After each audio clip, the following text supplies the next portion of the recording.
Oh, You're a burglar, but you only steal things to slightly inconvenience your victims. What are you stealing? I would steal every measuring cup but the 1/3 one. The one that nobody ever needs. Yeah, yeah. You use it for one recipe.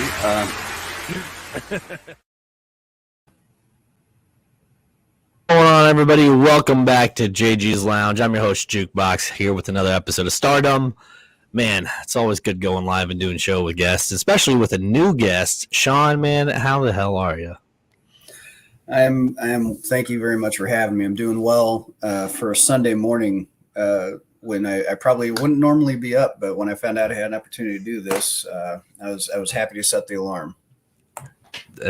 I always appreciate somebody willing to get up early. I used to do the show at nights, and then I realized it makes more sense if I do it early because all my family's asleep, and my wife doesn't get irritated that I'm going to do a show. For real, man. For real. I got you there. Absolutely. It's nice and quiet in the household. And how are you doing this morning, man? I'm fantastic. I'm usually up this early anyways. I got kids, so I'm getting them off to school and stuff and then going to work. So I'm always up by 7 or 8 in the morning. So Oh, wow. Morning warrior. I got you. unfortunately, So tell everybody a little bit about your background before we kind of get into the show today. Well, I've got a bookshelf behind me. As you can see, I've got rows and rows of books. I mean, I thought it was pretty obvious as my background here, but I'll move to the side so you can see it. Okay, so my goodness, I've been a stand-up for about 27 years now.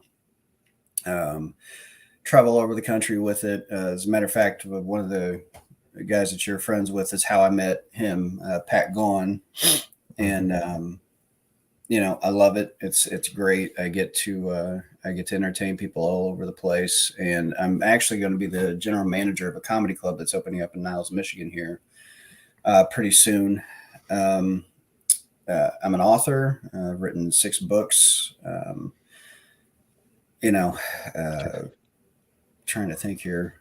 You said you're a pretty busy guy. Aren't you like a professor? Good Lord. Okay, so yeah. All right, let's give the CV. So I work for 2 nonprofits as a grant writer. And then I teach at Lake Michigan College. I teach at Southern New Hampshire University. I run a community workshop. I also run a writing roundtable that's free to the community. I teach new immigrants to the United States English. And I've got wife, kids, dog, 2 hedgehogs, and I'm starting my PhD in 2024. Hell yes, man. I used to have a hedgehog. Oh, yeah, no kidding. He was a bit of a hassle, so we didn't keep him. Oh, I mean, they're tough, man. Like, people don't understand. Like, they're a lot. What was his name? What did we draw? Quill Bill.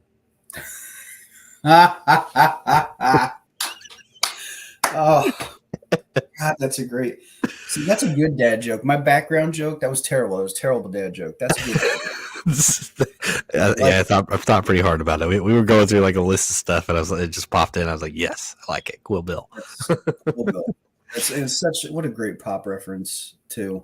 That film. And God, what a great film too. Oh yeah, Kill Bill was fantastic. It was, and the thing is, I found out the other day. They had some martial arts experts break down the different fighting styles of all of the ladies that fought for Bill, and these people that actually do the martial arts were like, yeah, this is all bullshit. Like, they would never stand like that. Yeah, see right here, when she stand like this, she would get her arm cut off. So yeah.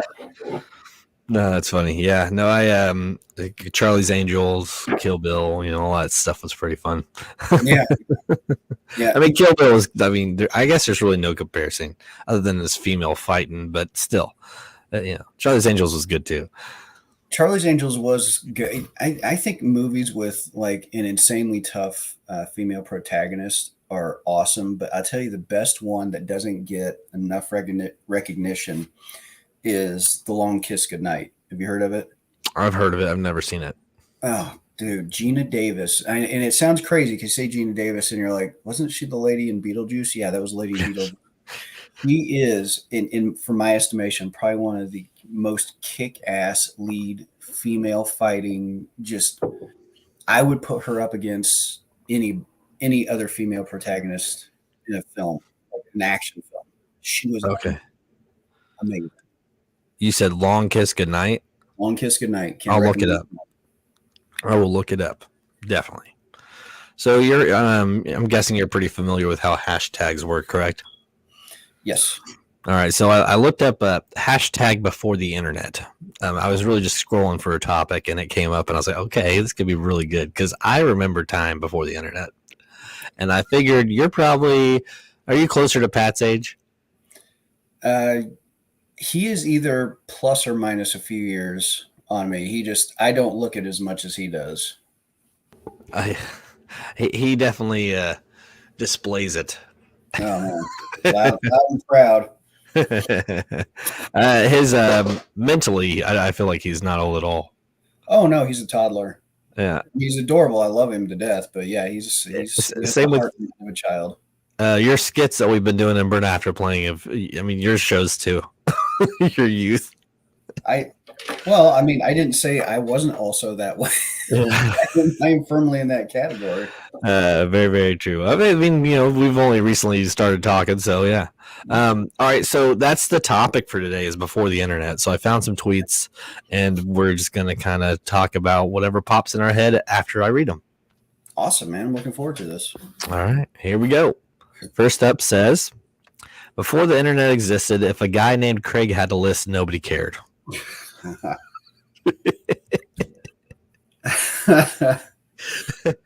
Or Angie. Or Angie, right? Well, man.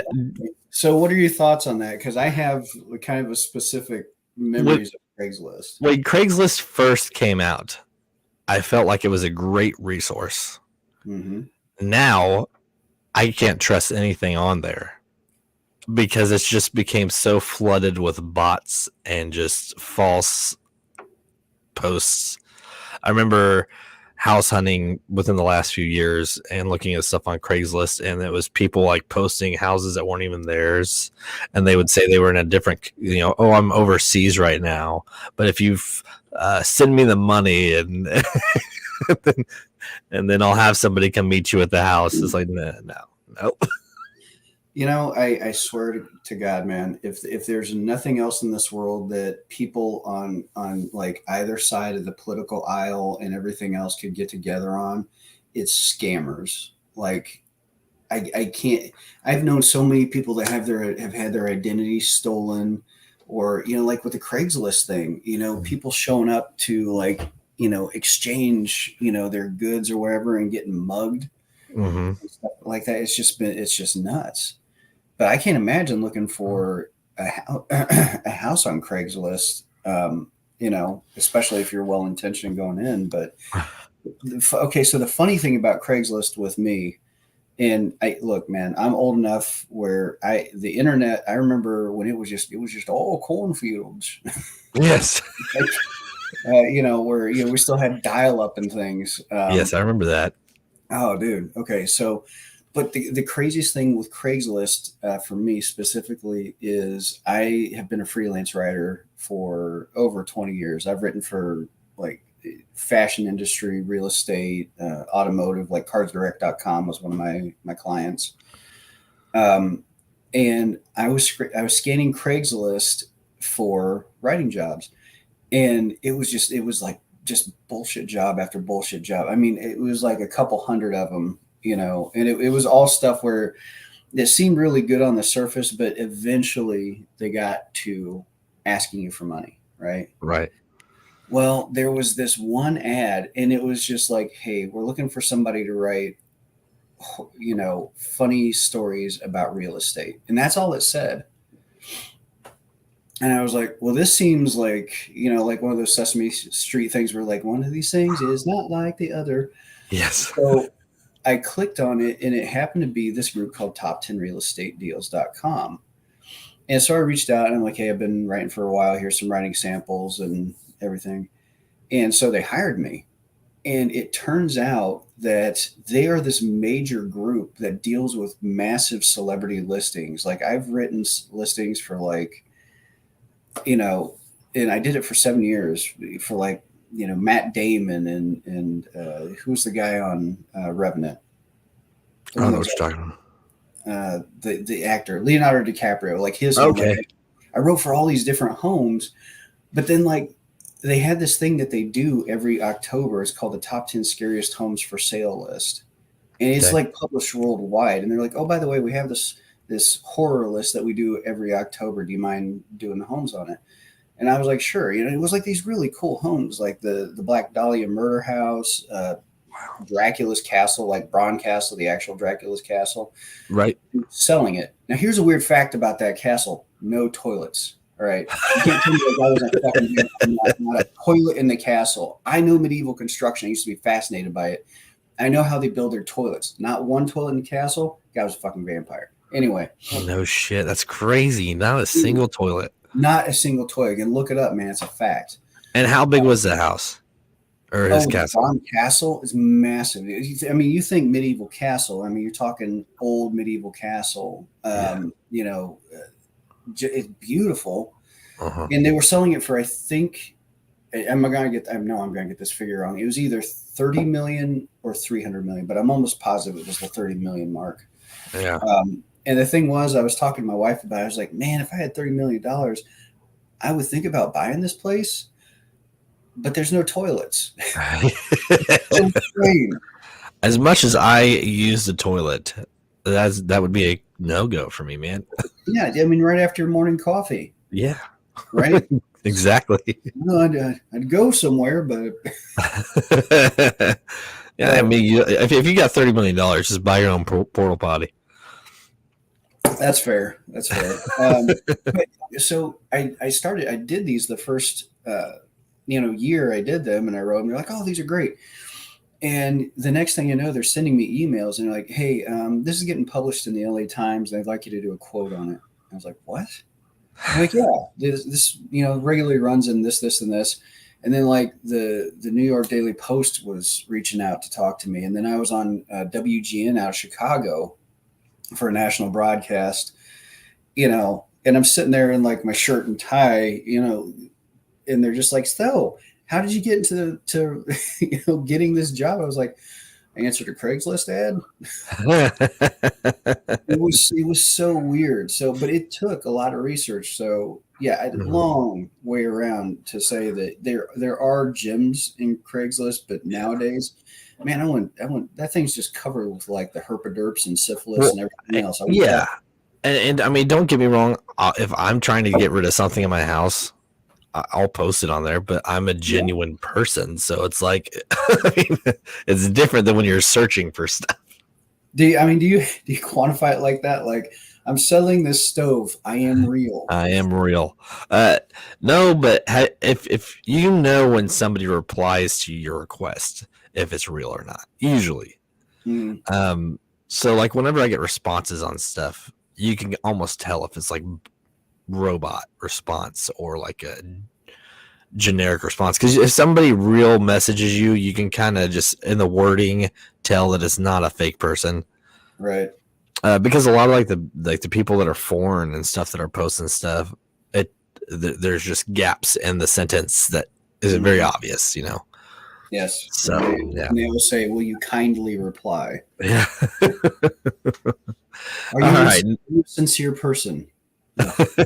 No. Nope, I'm not. Next up, we've got, before the internet existed, I'd shout out all my pointless opinions in crowded places and hope somebody gave me a thumbs up. Well, that's stand-up comedy.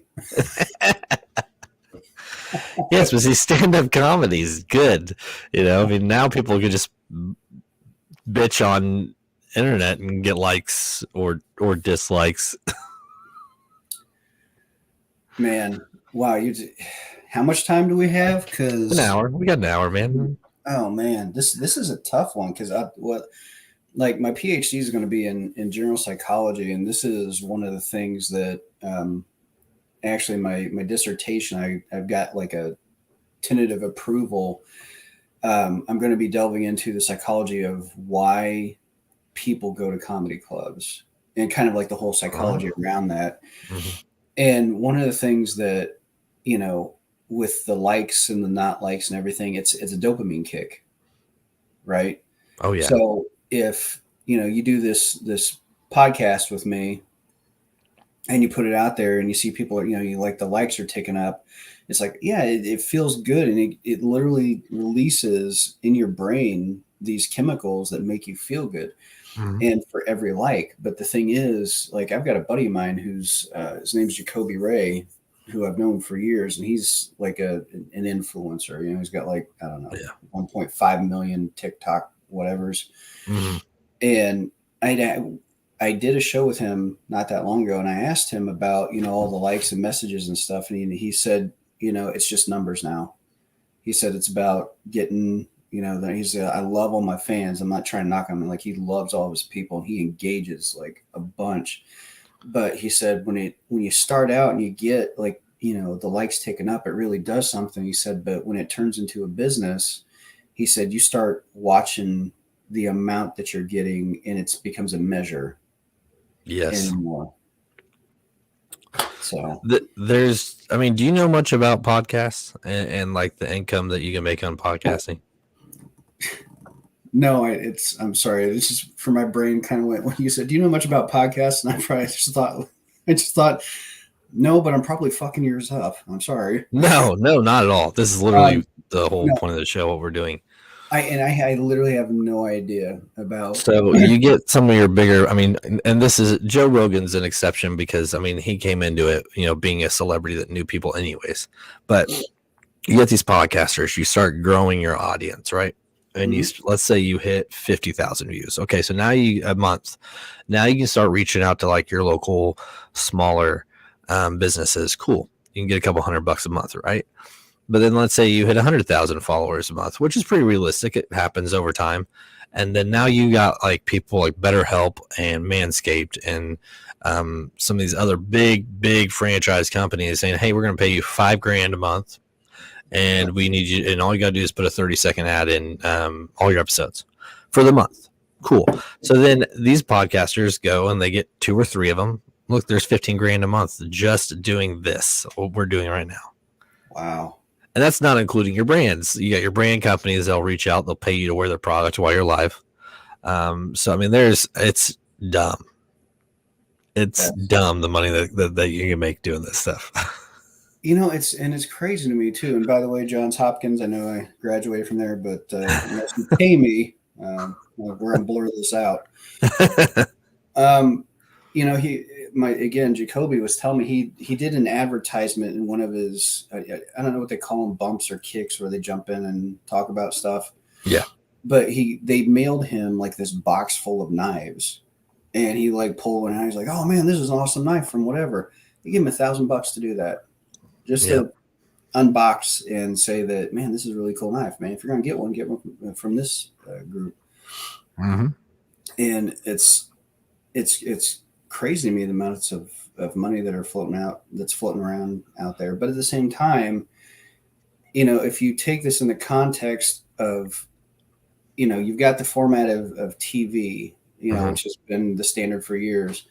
Right. And put the same entertainment values just because we're going through a laptop and a streaming. I mean, what's really that different if you break it down to its basic parts?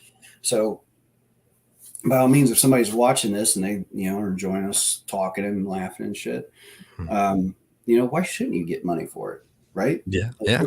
You're providing a service, man. You're putting entertainment into the world. And I think this is vastly better than some of the creators out there that they get on, they go and they do that for like half an hour, and these guys are throwing money at him.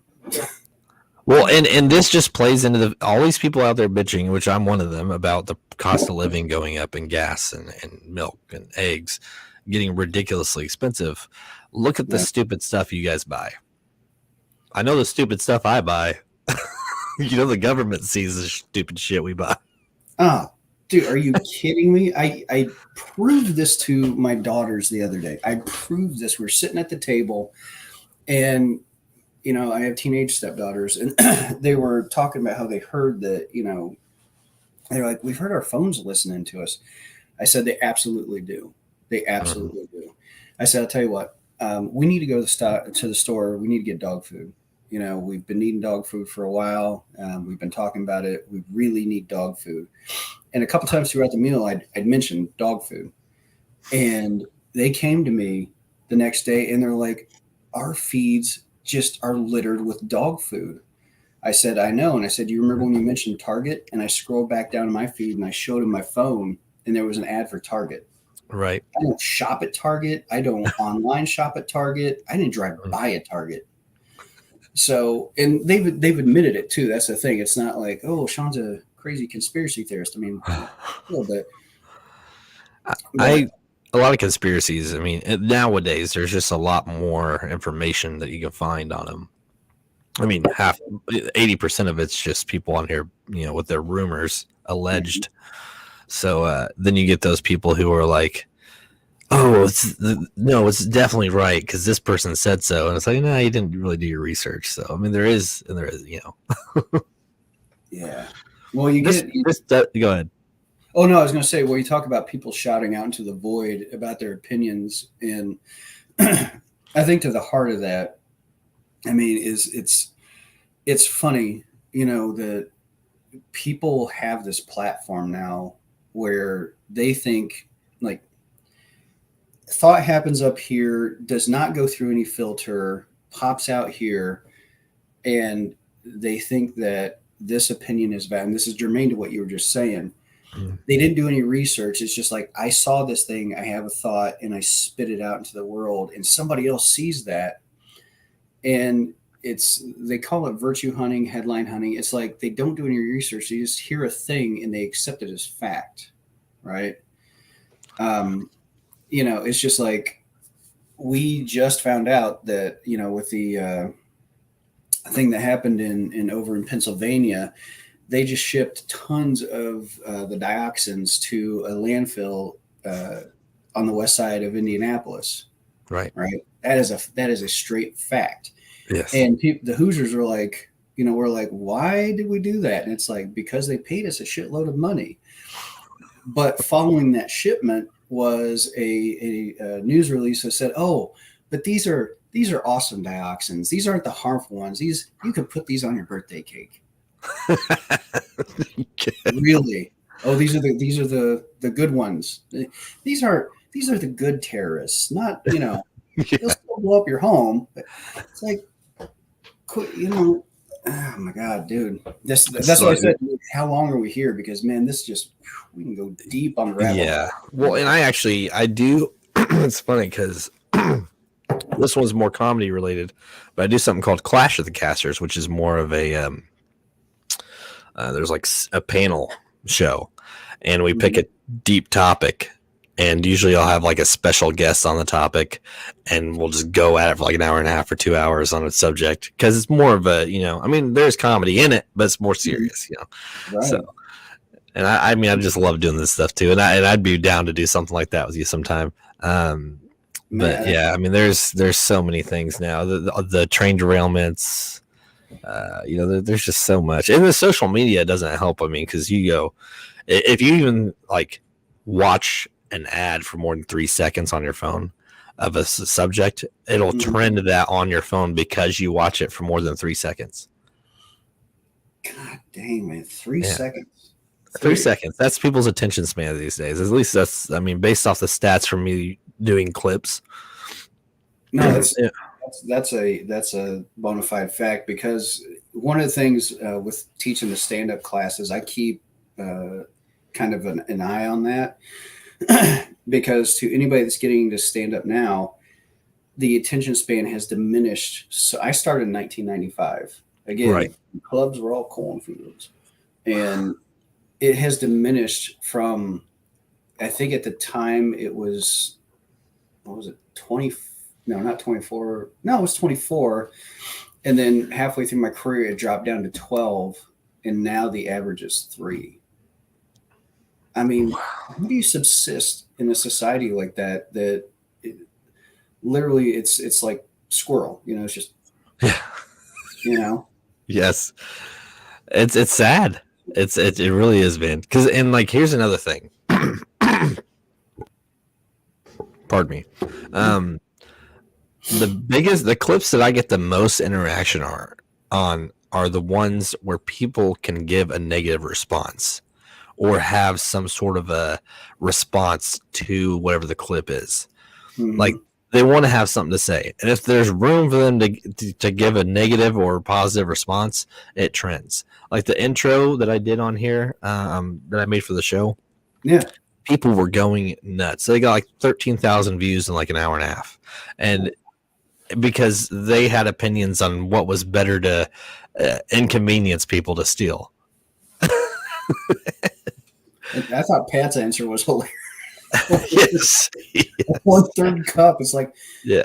son of a bitch.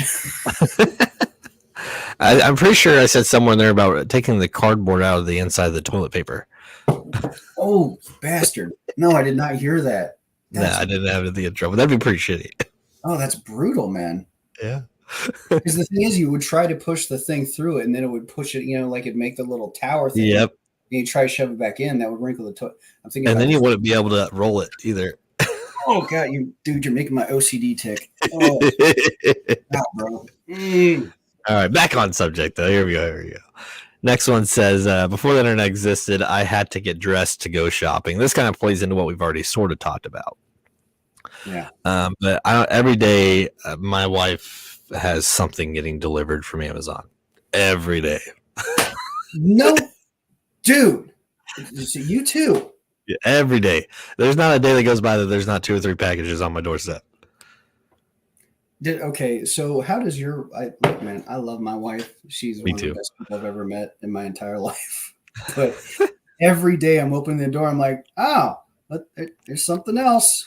And she's like, oh, well, I forgot about that one, and that's yes, yep, one that's coming. Definitely. Like, or she'll say, "Oh, that's this thing," and then we'll open it, and it's not that. Oh yeah, I forgot I bought that. Oh God. It's funny because I did the trial for Amazon Prime. Yeah, and when it ended, it was funny because it's only like $12-13 a month, I think. I realized that it makes more sense to just pay for it as much as she buys, because it either comes next day, or if you don't have Prime, you get just a bundle of shit in like a week. Right. they just drop the skid off in front of your door. Yes. So for anybody who doesn't have Prime and shops a lot, I recommend just getting the damn Prime. And you know what? That's honest, because he's probably not getting paid for that announcement. I'm not. Amazon wouldn't pay me for that. They don't need it. They're too big, man. That company is way too fucking big. Dude, have you seen the Amazon delivery drivers? Some of the social media posts from them about like the cameras in their vans and what they keep track of. No. Oh man, it is very like 1984 type Big Brother. So, and I won't hit all of it because it goes pretty deep, but literally they've got a camera looking at you, and if, to give you an example, like if you look away from the road for a second, which I look away from the road all the time to like check the clock, look down at my speedometer, all that stuff, they get dinged for every time their eyes for even a second go like this.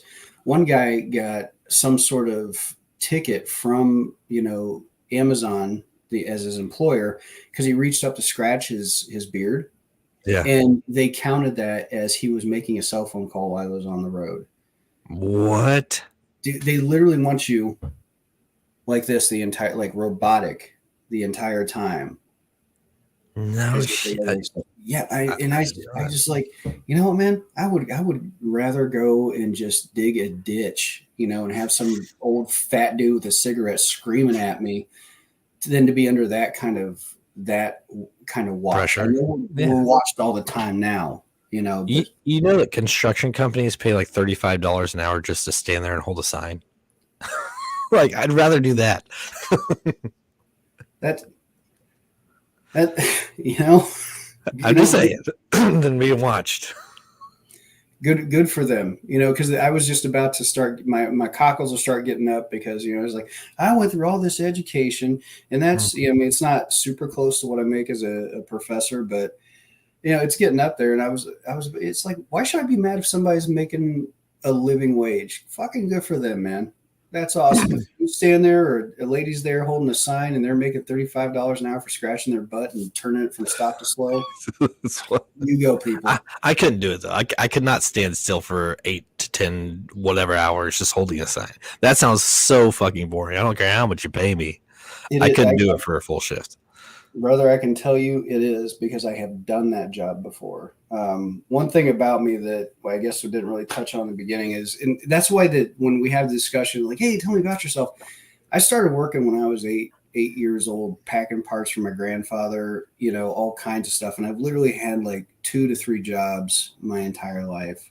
Right. And when I got out of Purdue and started working to get into stand up full time, during the day, I was working for a county highway department, and I was the first job I had. I was their flagger.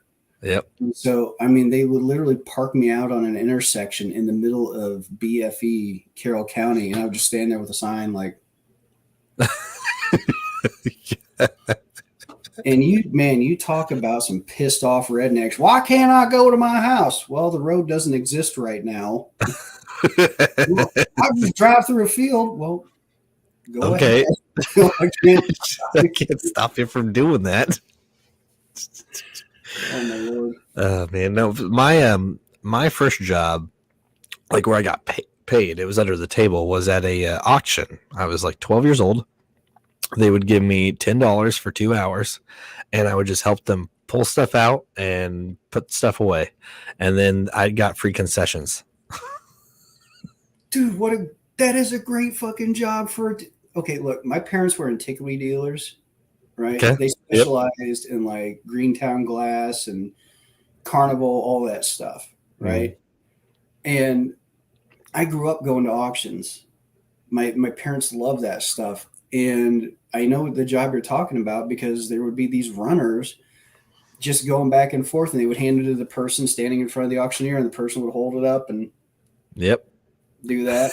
God, what a great job, man. And free concessions. Of course. Yeah. I mean, being 12, it was something to do, man. I liked it. Yeah.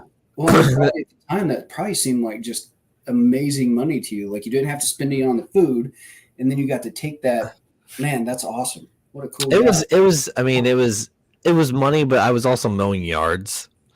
And for me, you remember those, well, they still have them, but the bicycles that would have the hatchback to where you kids could sit, or you could sit people in the bench, like these little bench seats that would hook to the bike. Yeah, man. Yeah. I took a piece of plywood and I'd put my mower and my weed eater on that, and I'd just ride around on my bicycle around town, and I would mow yards every week, and I'd make a couple $100 a week. And I did that for years. Man, that's, at that age, industrious, when you're like 35 and still on the bike, a little bit sad. Yeah. I haven't been on a bicycle in a couple years, I'm going to be honest. Oh, I'll tell you what, getting back on is brutal. It's brutal. I hadn't ridden one for 20 years, and I jumped back on, and it was just like, dink. It was not just like a bike. All right, next up. Yeah. It says, before the internet, most strangers wouldn't tell you how wrong you were about everything. I feel like these are all starting to kind of relate to stuff we've already kind of talked about, but it's good because we can kind of dive in a little bit more. But yeah, I'm curious, being a stand-up comedian, do you have jokes that are clearly not accurate and people will call you out on it? Yes. As a matter of fact, I had a joke about my uncle getting drunk and shooting a refrigerator because it was coming at him. And the thing is, I own, and I'm sorry if this triggers anybody, but I do own firearms, Yeah. And so I do have gun knowledge, but I don't have all the gun knowledge. And did Clint Eastwood, did he own it's a 44 Magnum, right? Correct. Okay. I used to say, and I did that joke all over the country, that he shot it with a 45 Magnum. Mm-hmm. And a guy came up to me after a show, but he was super cool about it. He goes, Yeah. "Hey man, I don't know if you know this, but I think you mean a 44 Magnum." And when he said it, I just went, "Oh fuck!" So every person around the country that I've done this joke in front of probably was like, "Well, that guy's a fucking idiot," you know. But that's kind of a microcosm. That's a small, just numerical issue. There are some jokes that I know comics do that have a specific opinion on things. There's a fantastic comic out of New York named Terry McNeely, and now he's very, and he makes no apologies about it. He's very to the right. And I've got other comics that are great friends of mine that are very far on the left, and I just like them because they're good human beings. Right. But you know, they have jokes that, you know, people are looking at and saying you're wrong. It's like, well, that's your opinion. You know, he's not up there saying like, hey, we need to murder all the kittens with sledgehammers. I mean, we could all probably sit there and go, yeah, that's pretty wrong, you know, unless that, you know, they were going to be like vampire kittens or something, then, you know, then it's not wrong. Right. But people have this unmitigated and undeserved hubris where they think just because a thought pops in their head that it, you know, I'm right, you know, and that's all. It's like, I don't know. And I will ask you this question. What is the addiction? And this is what I've called it for a couple years now. Instead of people wanting to be educated in understanding and knowing things, you know, it's like a wise man values reproach, a fool hates it. We are addicted to being right above everything else. And it doesn't matter if it's a fact or not a fact, as long as I'm right. And I don't know. I like, do you see this? I mean, as a thing? And if so, why the hell are we so addicted to being the correct one? I mean, coming from, I'm going to do my comical side and then I'll tell you how I feel. Being a married man, as long as I have, I'm right about 12, maybe 12% of the time. And that's giving me some props, right? So, you know, when I am right and I know I'm right and my wife wants to argue, I'll pull this thing out just to prove a point. Oh, really? But in all reality, man, I feel like there's something to be said about this generation of people, and like they just consume so much just from a screen that they have in their pockets, and the knowledge that you think you have is right there in your pocket. So kids are growing up now just having access to it. So it's like built into their brain that they just know stuff because of what they're seeing. I mean, that's the only thing I could think of. I mean, because I've never been that kind of guy. Like, I know I'm right. I've never been that way, unless I do know. But it's rare. I'm like, again, I'm not well read or college educated besides some culinary school. But I don't, you know, that's my extent. Dude, you went to culinary school? That's Yeah, awesome. Man. Yeah, I love it seems like such a fake thing to me. Like people say culinary school. I know it exists, but it's like I can point out 6 colleges in the area in which I live, but a culinary school, it just seems so fancy. Yeah. But to your point, though, I think you're 100% correct. Yeah. Because they do have access to the information. But here's the funny thing, all right? And you talk about the knowledge and, you know, things that, well, these are facts, right? Right. But then all of a sudden things happen like, you know, the government says, oh, yeah, UFOs exist. As a matter of fact, there's a mothership that's in our galaxy right now. That just happened on NBC or CNBC like 2 days ago. The guy's like, yeah, there's a mothership, you know, just Um, and they say, they finally came out and said, yeah, the government was, agencies were kind of involved in the JFK assassination, but, enough time has passed. Nobody cares. They don't. You know, People do not care, man. and it's like, what other knowledge have we been fed that is just bullshit? It's just like if you look at why we got into the Vietnam War, look up the Gulf of Tonkin incident. It was a black flag. It is a proven. Our government admitted. They admitted it. That's the screwed up thing. They admitted, yeah, it was a black flag operation to get us into this war. We lied. But we were told, oh, no, it's the communist threat and this thing and this thing. And my whole thing is, I'm not left. I'm not right.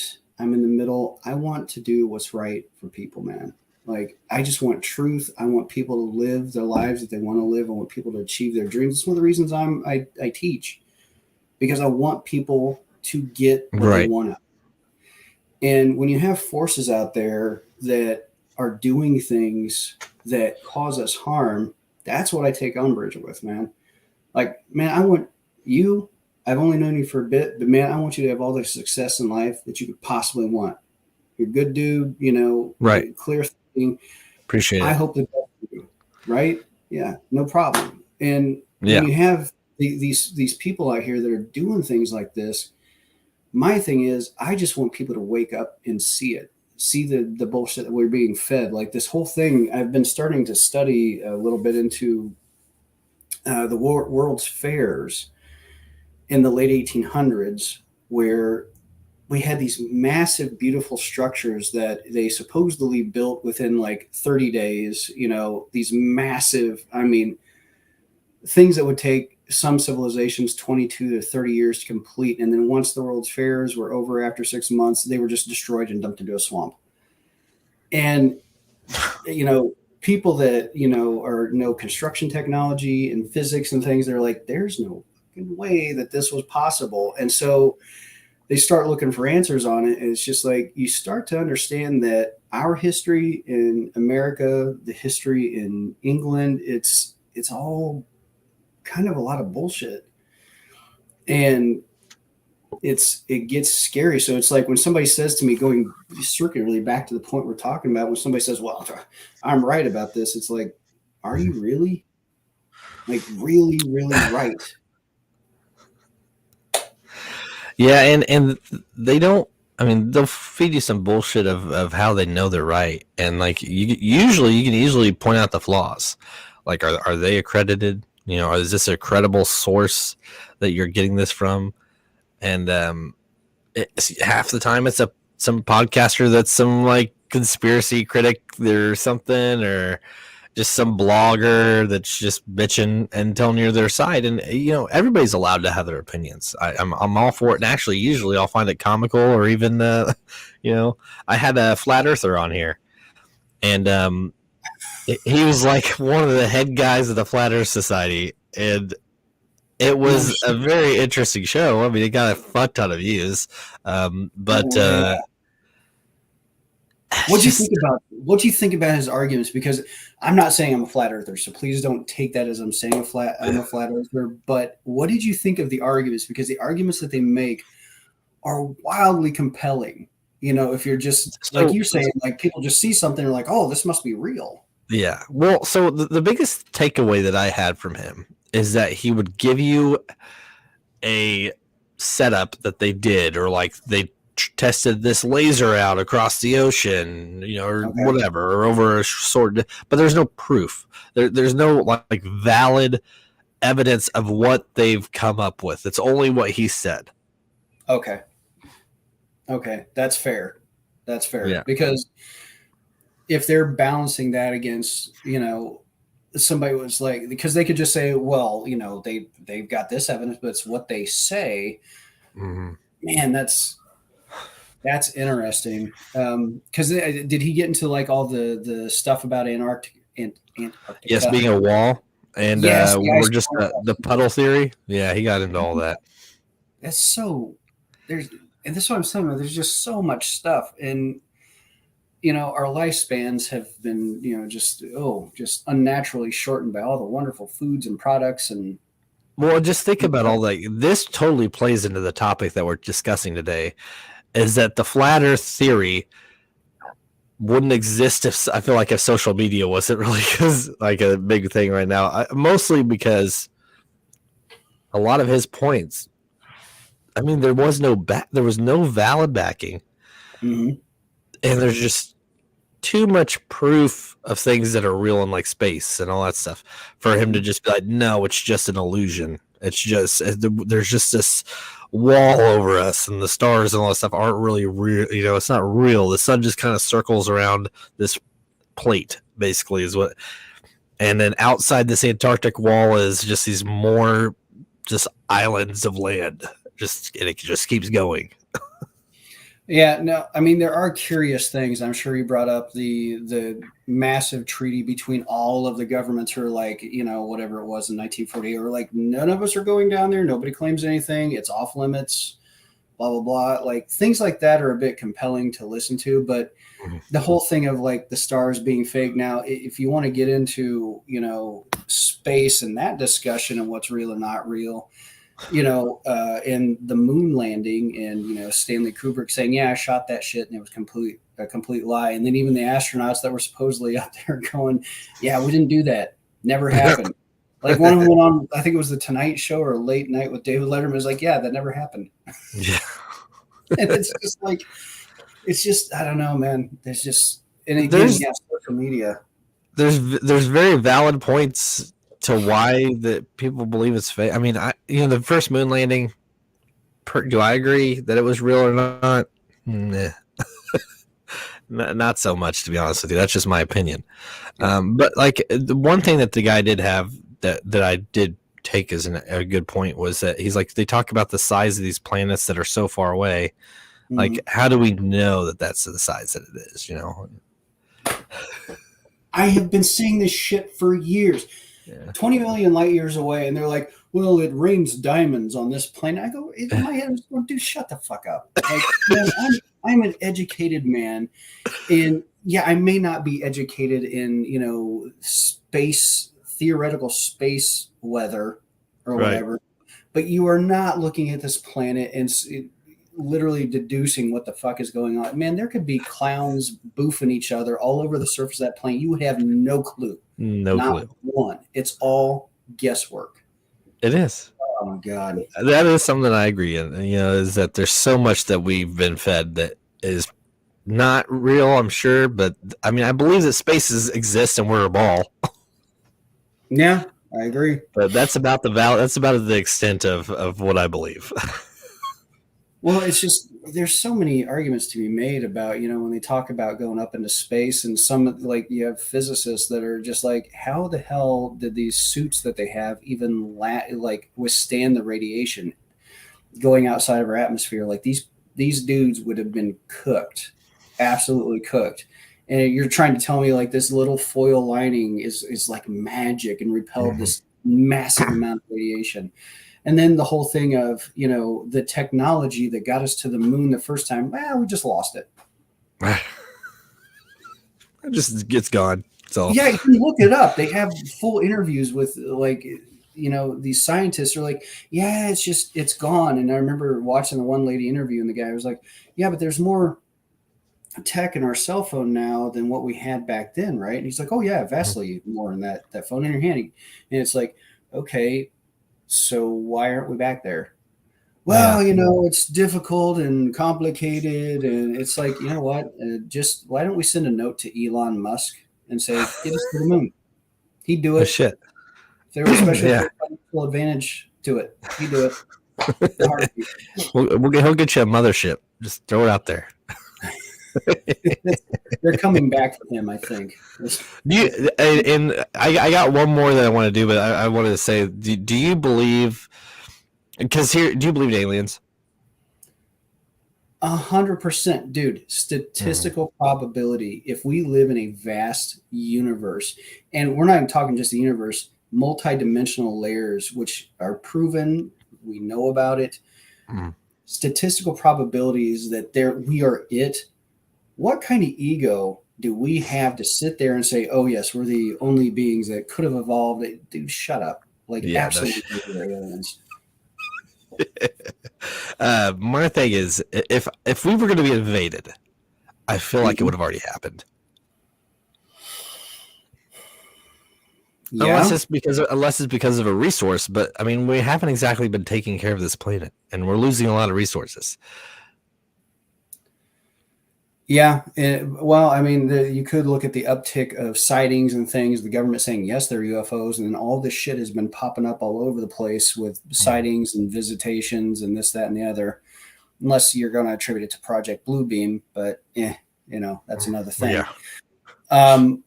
But there's a theory out there that really is kind of scary in that Earth is a prison planet, and essentially the idea is that aliens don't come here because when they drive by the Earth, they lock all their doors, right? Yeah. And if you look at the human condition and how we tend to react to one another and treat one another, stupid stuff like hating each other because of the color of our skin, or I'm blue, I'm red. Well, we should murder each other. Like, that is insane. So, when I heard that theory that we're a prison planet and they are keeping their distance until we can get our shit figured out, I don't say that's the truth, but it's a compelling argument.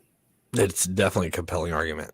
And I can agree with that, though, because I think that there's definitely knowledge out there that exists way beyond us. Just the lifespan of humanity, so the knowledge base, and I honestly I believe in reincarnation, and that's a whole another conversation in itself. Yes. But I feel bad you're gonna reincarnate as me someday, dude. I apologize. Well, I mean, I'll short, a very brief. I think that as an energy, we are created to learn lessons, and that our physical bodies don't live long enough for us to learn all the lessons that we need to learn. So we come back until our energy has learned all of the lessons, losing someone close, making it big, living the life of, an animal. I don't know. But just there's things that we have to learn as an energy before we can ascend, or whatever your belief is, and that our physical bodies just can't last long enough. So like when people die because they got hit by a car or something, they didn't live their life. We're just a physical thing, being as a capsule.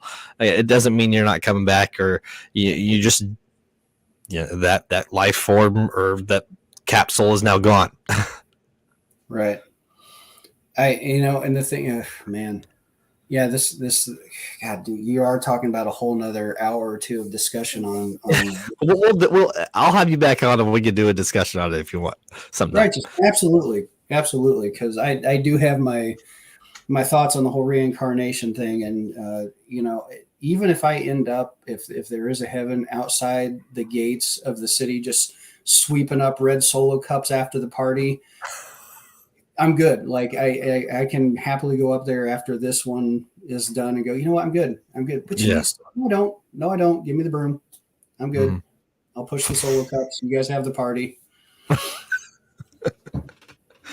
Okay, so I want to show you this, and this is actually I changed this last one because I want to show you what have you seen the logo for this show? The J&G Lounge with your face in the middle? No. So this I have two podcasts, and this is actually what we're on now. We're on Stardom right now. Stardom, okay. And if it'll load, come on now. Okay, so the idea behind. Yes, so the idea behind the show, the 5 faces is supposed to represent the 5-star rating. And the different expressions are because of the reviews that people leave. So there's a lot more to it than you think. Yeah, and star, this 5-star rating, and then dumb relating to the reviews that people leave.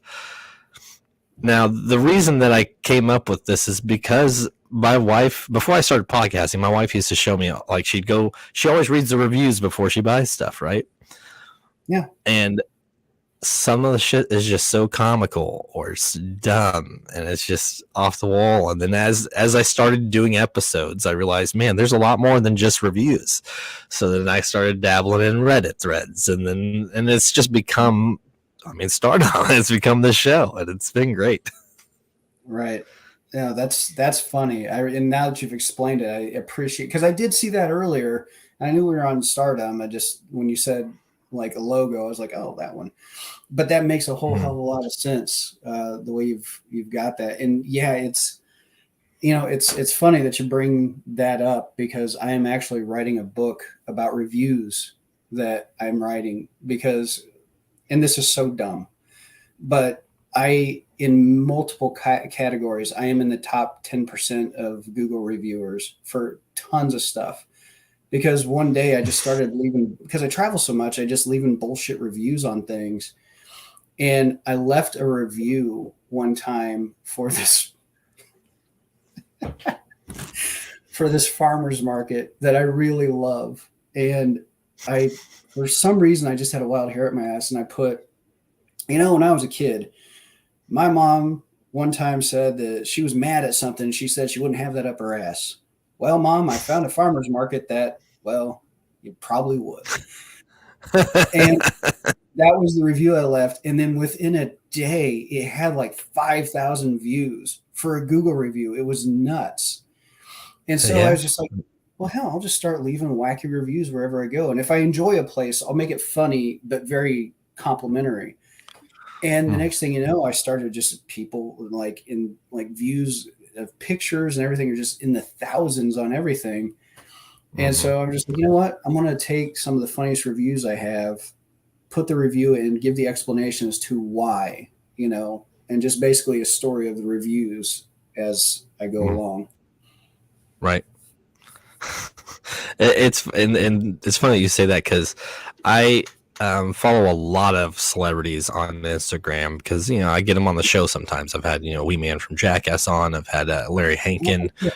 He was the neighbor on Friends that wore the robe, the old man that was always angry. Yeah. Bob Levy from the Howard Stern Show. So I reach out to celebrities, and usually it's Instagram or Twitter. And Russell Brand had this picture of himself meditating in front of the woods, and there was a bundle of branches in the corner, and I said, man, it looks like the cover of a death metal album. And that's the only thing he's ever actually liked that I've posted. That's awesome. I like that too. My first take was Blair Witch Project, but yours is way better. And he actually said something. He's like, that's probably why I can't find peace or something. And I was like, oh, that's good. That's great. So it's stupid, man. It's the things that capture people's attention. And I imagine as a celebrity, the amount of stuff that you get is just ridiculous. So for him to point out or catch something like that, it proves a point. It's the stuff that stands out that's not what you normally see. So I've made a point to go on celebrity threads, and I will make just obscene responses, just something in the image, kind of think outside the box almost. Yeah. And it's helped somewhat, but Nice. That's very cool, man. Yeah. I was watching, what was it? Life After Lockup, that just terrible, just fodder on WeTV. And these people find somebody in prison, wait for him to get out, and then everything always falls apart because it's just terrible. And I was watching it one day, and I was working on something, and I just went to the Twitter feed, and I went, there's also another, choice in this. Just leave. Just don't date people in prison. And WeTV responded to it. They must have been watching the tweets as it was happening, and they responded to it. And I was like, oh, that's weird. I was being condescending. These people are morons, but hey, Yep. That's cool though. Yeah. Hey man, we're hitting that hour mark, and I really appreciate you coming on. I hope you enjoyed the show. That was a blast, man. It's too short a time. It is. I try to keep consistency. Consistency makes sense. Oh no, I totally agree. No, I'm saying like I've been having a great time. This is, it, when you're talking with somebody that it's good rapport and the subjects. I love the format. This is cool as heck, man. Thank you. And like I said, I had 10 posts for the topic, and we only hit like 5 of them. But that's the point. The topic is just to keep the conversation random. That's as you see. So.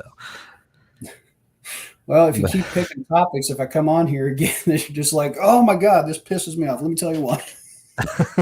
I've yet to have somebody just leave the show because they were angry, so that's good. Oh, well, not mad at you, just the general state of things, man. I'm a creature that just wants harmony for myself and everybody else, man. Yes. So like I said, I do something called Clash of the Casters occasionally where we do more deep topic stuff. So if you ever wanted to go on a panel show with me, I'd be down to have you on. Yeah, man, I'm in 100%. It'd be fun. All right, man. Well, hey, to everybody that's been watching or listening, I do notice that the feedback has been a little glitchy as far as the video feed, but you can always catch the audio on all platforms, so that'll be up later today. And, until next time, guys, we'll see you around. Come on now. It always